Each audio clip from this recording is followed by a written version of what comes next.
Décrivons maintenant, dans cette deuxième partie de la vidéo consacrée aux Jeux antiques d'Olympie, les caractéristiques de chaque épreuve. Je suivrai, pour cette description, le programme que j'ai préalablement déterminé et que je rappelle ici, en commençant, pour la clarté de mon propos, par les épreuves du 4e jour. Évoquons d'abord en effet les courses à pied. Elles sont au nombre de 4, 3 pour les adultes et 1 pour les adolescents. La plus prestigieuse et la plus ancienne est la course à pied d'un stade, le stadion, de 600 pieds, soit 192 mètres 27. Le vainqueur donnera en effet son nom à l'Olympiade. La compétition s'organise en plusieurs séries de 20 coureurs tirés au sort. Ensuite, les vainqueurs de chaque série seront départagés lors d'une manche ultime.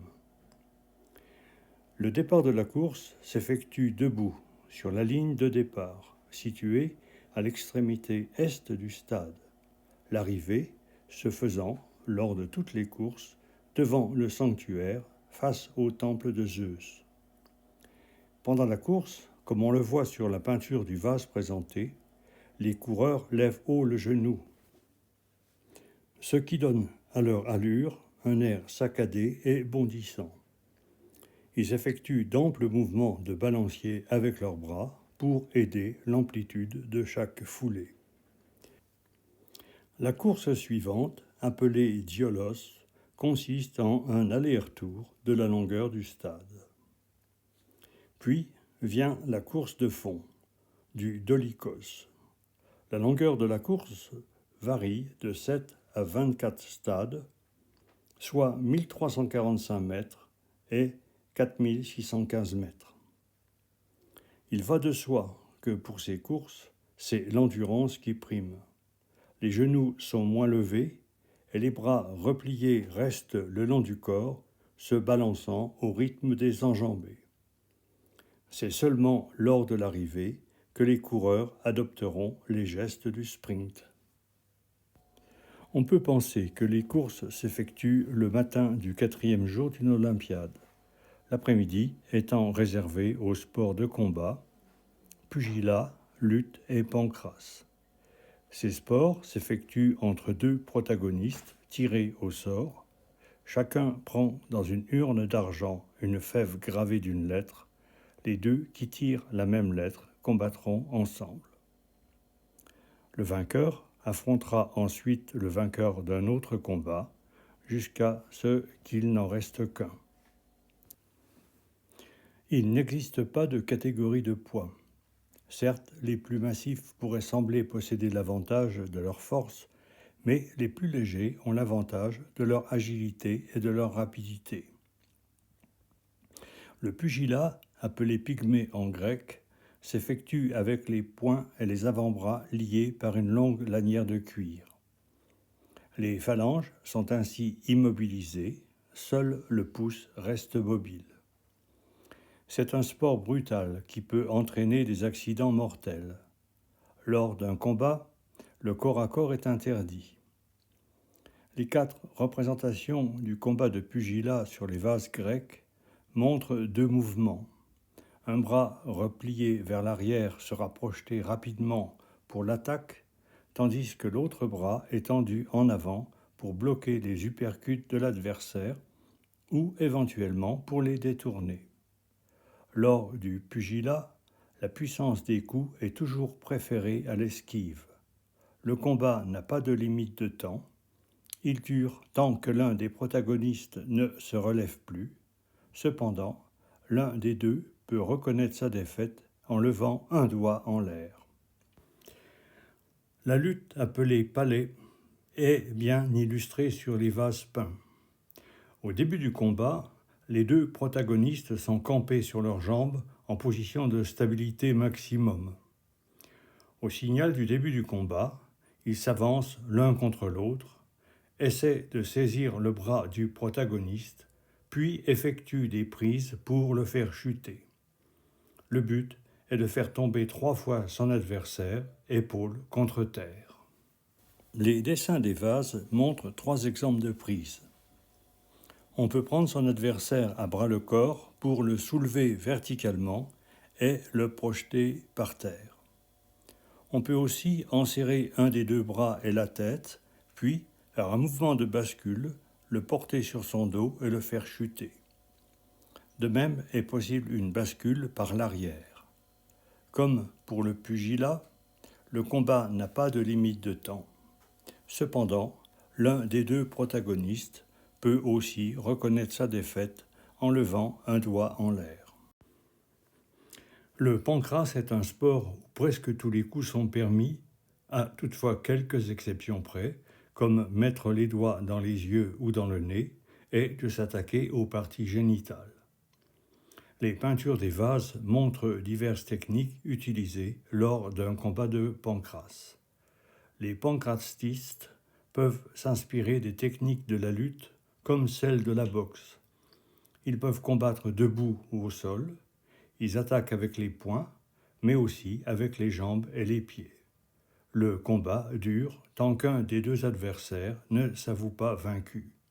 C'est un sport dangereux du fait de sa violence. Une dernière épreuve doit encore se dérouler le 4e jour, la course en armes. Cette compétition fut ajoutée pour accoutumer les athlètes à la perspective d'une guerre éventuelle de leur cité.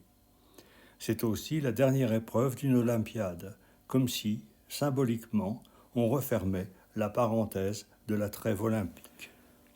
La course en armes comportait un aller-retour sur la piste du stade, soit un diolos. À l'origine, les coureurs devaient porter le casque et les jambières, ainsi que le bouclier. Comme les coureurs du stadion, ils partent debout, les bras tendus en avant. Plus tard, seul subsista le port d'un lourd bouclier en bronze. 25 boucliers de poids égal étaient conservés pour cette course dans le temple de Zeus. Passons maintenant aux épreuves du 2e jour d'une Olympiade. Il commence par le pentathlon, qui doit se tenir le matin de ce 2e jour. Comme il est mentionné dans mon tableau, il regroupe 5 sous-épreuves successives. Le lancer du disque, le lancer du javelot, le saut en longueur, la course d'un stade et la lutte. Je ne décrirai que les 3 premières épreuves, car les 2 autres ont été déjà mentionnées préalablement. Le stadion et la lutte sont en effet incluses dans le pentathlon, mais ce sont aussi des épreuves à part entière. Le principe de cette compétition est celui de la triple victoire.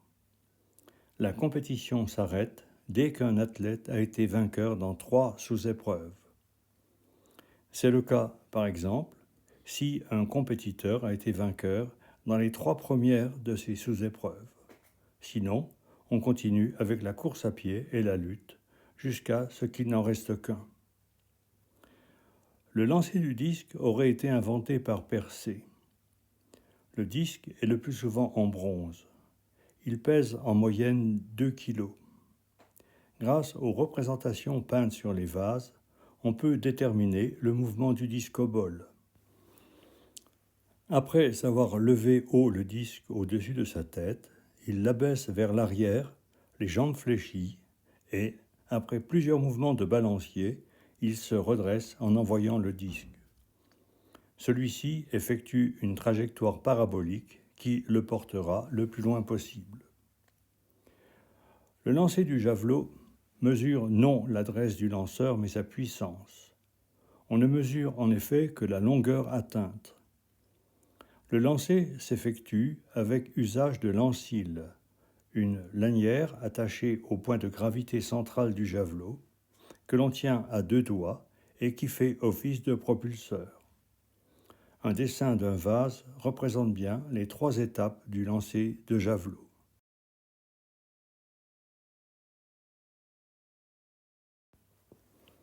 Le saut en longueur est également un saut de propulsion. Mais ce n'est pas un objet qui est lancé, mais l'athlète lui-même. C'est sans doute la sous-épreuve du pentathlon qui pose le plus d'interrogations. L'athlète tient 2 haltères à la main, pesant environ 2 kg. Les dessins des céramiques montrent qu'il effectue un mouvement de balancier avec les haltères. Au début du saut, il tient les haltères en bas, puis il les projette rapidement en avant, comme pour augmenter la portée de son saut. Puis il repousse les haltères à l'arrière et les jette au sol pour ne pas que leur poids entrave la fin du saut. Les textes antiques mentionnent la possibilité d'effectuer des sauts de 16 mètres avec cette technique. Les historiens du sport estiment que c'est impossible et ils formulent des hypothèses à ce propos. Ils pensent plutôt à des triples sauts et même à des sauts composés de 5 rebonds successifs sans interruption. C'est probablement l'après-midi du deuxième jour que sont organisées les 2 courses mettant en compétition les chevaux, la course de quadrige et la course montée. La course de quadrige, appelée en grec tétripon, évoque bien évidemment la course de chars de Pélops contre Eunomaos. Pourtant, cette épreuve ne sera introduite que lors de la 25e Olympiade. Elle comporte 12 fois le tour de la piste de 3 stades entre les 2 bornes, ce qui équivaut à 14 km. La partie la plus dangereuse et la plus spectaculaire était le passage des bornes, en particulier de la borne Est. Il fallait en effet frôler au plus près la borne, tout en effectuant un virage serré à 180 degrés.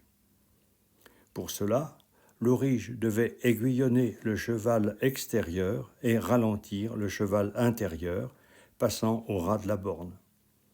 Pour cela, il devait manier avec adresse les 8 rênes qu'il tenait à la main. Les accidents étaient fréquents, les chars pouvant se heurter ou verser.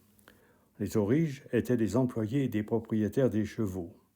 S'il était vainqueur, il ne recevait qu'un ruban de laine. La couronne d'olivier revenait aux propriétaires des chevaux. Ces derniers étaient le plus souvent de riches aristocrates, mais aussi des dirigeants de cité et même des rois. Ce fut le cas en particulier de Philippe, roi de Macédoine. Les dessins des courses de chevaux montrent que les cavaliers montent les chevaux accrus et qu'ils ne disposent pas d'étriers. Ils tiennent d'une main les rênes et de l'autre une branche flexible ou un fouet pour stimuler le cheval. Ils effectuent probablement un aller-retour, soit l'équivalent de 6 stades et 1,15 km. Plus tard, d'autres courses furent ajoutées et en particulier la course de bige attelée de 2 chevaux. Cette 5e vidéo clôt mon évocation des Jeux olympiques de l'Antiquité.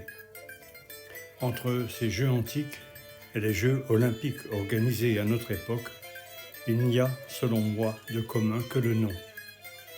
J'en veux pour preuve la cérémonie d'ouverture des Jeux de Paris, où le mauvais goût côtoyait la provocation et la décadence. Il est probable que les Jeux olympiques de l'Antiquité devaient présenter une toute autre allure.